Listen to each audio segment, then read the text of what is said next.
Oke, balik lagi bareng gue Farid Ahmad.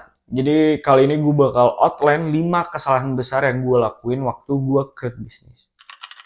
Tujuan dari gue bikin video ini supaya kalian bisa skip 2 sampai 3 tahun step kalian supaya kalian gak jatuh di lubang yang sama yang pernah gue jatuh. Jadi kalian bisa hemat waktu kalian buat mencoba kegagalan-kegagalan di luar sana. Yang pertama adalah suka menunda-nunda pekerjaan. Jadi walaupun waktu itu bisnis gue udah running, gue udah dapat omset yang bagus di situ, gue tuh masih suka menunda-nunda pekerjaan. Gue sering banget bikin alasan-alasan ya yang masih gue lakuin sampai sekarang sih sebenarnya. Ah besok aja deh gue Senin. Ah besok aja Selasa deh gue lakuin. Misal gue harus bikin jadwal buat tim gue supaya mereka lebih disiplin, supaya kerjanya lebih maksimal. Yaudah besok aja lah gue bikinnya. Santai-santai dulu hari ini. Jadi, menunda-nunda pekerjaan itu sangat amat menghambat bisnis lo. Bayangin nih, lu sehari aja lu tunda. Misalnya deadline-nya Rabu, tapi lu kerjain hari Kamis. Sehari aja lu nunda. Itu bakal jadi habits, dan lu nggak kerasa, mungkin waktu yang lu buang nih dalam setahun tuh ada 2 bulan, 3 bulan. Ketika itu dipakai secara efektif, mungkin bisnis lu bisa grow lebih dari hari ini. Mungkin bisnis lu bisa lebih besar. Dan mungkin banyak hal-hal yang bisa lo dapatkan ketika lo nggak menunda-nunda pekerjaan. Kesalahan gue yang kedua adalah suka tidak disiplin dengan finansial pribadi gue sendiri. Jadi waktu itu gue nggak belajar soal finansial itu harus gimana. Jadi gue hitung nih semua duit yang gue dapat dari bisnis gue itu duit gue sendiri. Akhirnya timbullah sifat konsumtif gue. Di usia 16 tahun gue bisa keliling Jawa Timur, Jawa Tengah. Gue pakai duitnya. Gue pakai senang-senang. Gue ketemu nih tim gue yang ada di Jawa Timur. Gue bayarin tim gue yang dari Jawa Barat buat terbang ke Jawa Tengah waktu itu ke Jogja.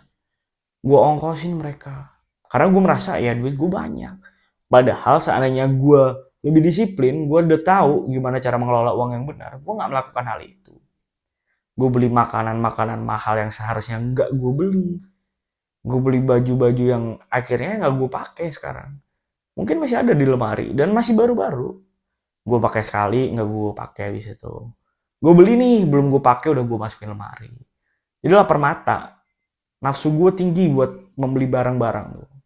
Gue nggak bisa buat jaga aset gue supaya berkembang. Jadi duit datang, udah gue beli ini. Wah udah nih, gue dapet nih 4 juta, misal di tanggal 2. Beli apa ya? Beli mod, beli handphone, beli rokok yang mahal. Apa aja gue beli. Asalkan ya duit itu bisa habis. Seperti itu. Jadi gue nggak menggunakan uang dengan bijak. Gue boros. Pengeluaran gue tuh lebih besar daripada pemasukan gue waktu itu. Terus yang ketiga adalah merasa bahwa gue adalah orang yang paling pinter dulu. Ya, jadi waktu itu gue udah running bisnis gue udah jalan, gue udah create money 30-40 juta sebulan. Gue merasa kalau gue paling pinter di dunia ini. Gue bisa beli apapun yang gue mau. Gue punya karyawan 30 orang, 40 orang waktu itu. Jadi gue merasa pinter, gue nggak mau belajar apapun. Jadi orang ngomong nih ke gue ngasih saran, ah ya udahlah, ngapain. Jadi gue kerja mungkin dari jam 6 pagi sampai jam 12 malam. Habis itu gue tidur. Begitu aja polanya. Gue nggak pernah mau belajar. Padahal seandainya waktu itu gue mau meluangkan sejam 2 jam yang efektif buat belajar, mungkin gue nggak bakal bangkrut. Mungkin gue bakal bisa grow bisnis gue lebih daripada hari itu.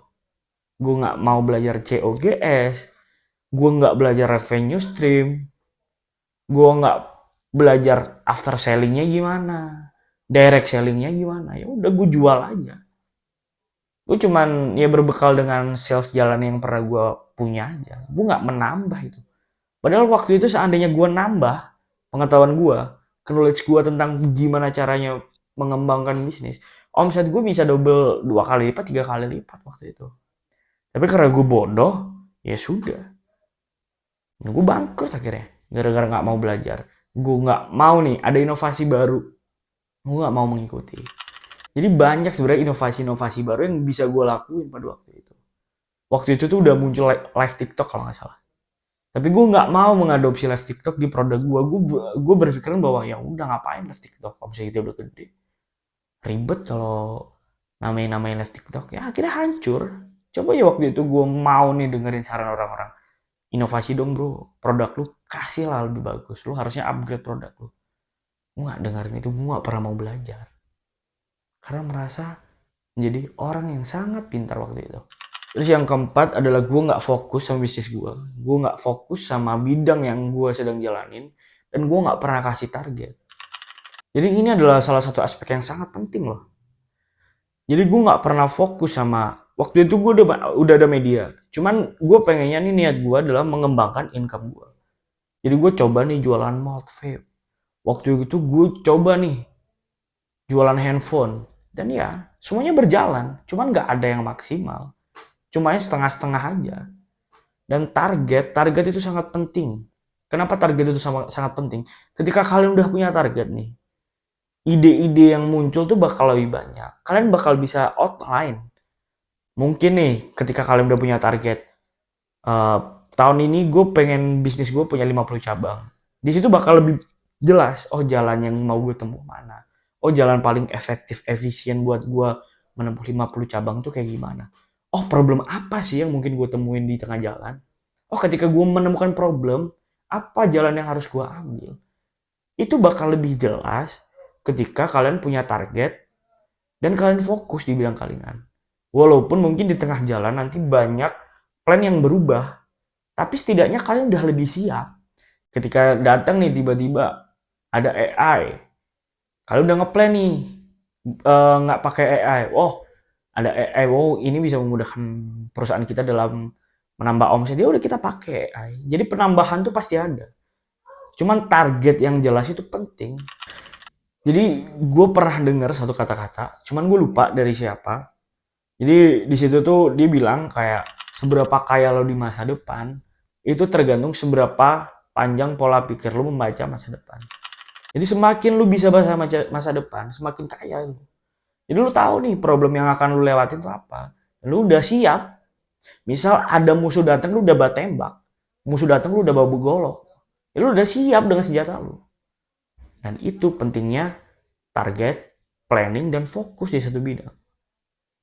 Seandainya lu fokus di satu bidang, ada musuh satu ya udah, matiin. Ada musuh satu tembak. Coba lu punya 3 bidang yang berbeda.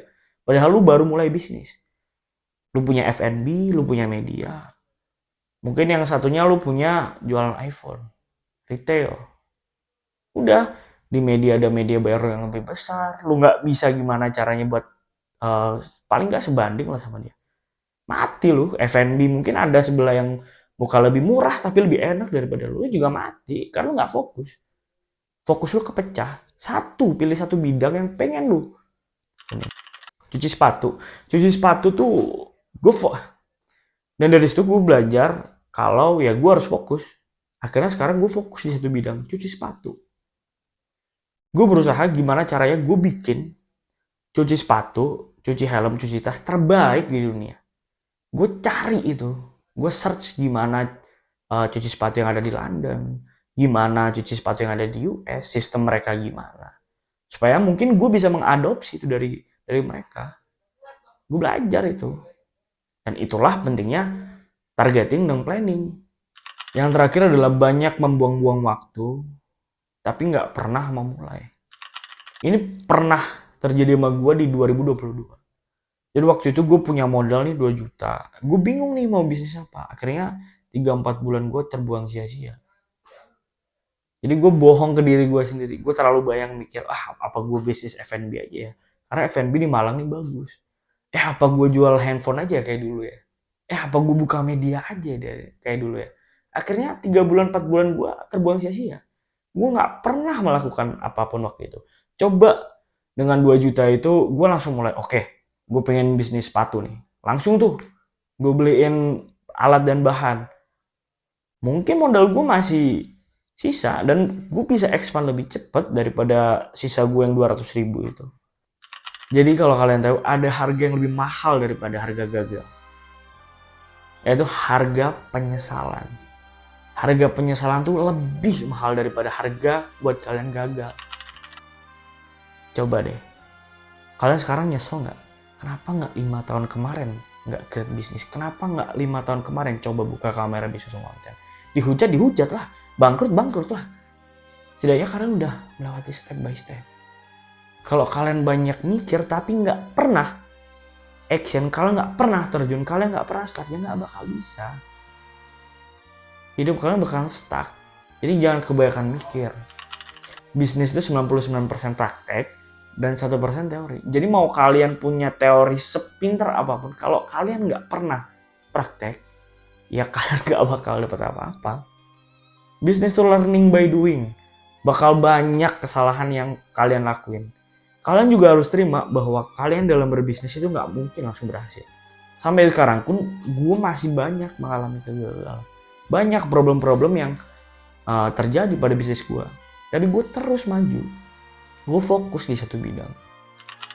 Jadi mungkin itu aja outline dari 5 kesalahan besar yang gue lakuin waktu gue mulai bisnis. Semoga video ini bermanfaat. Gue Farid Ahmad, thank you.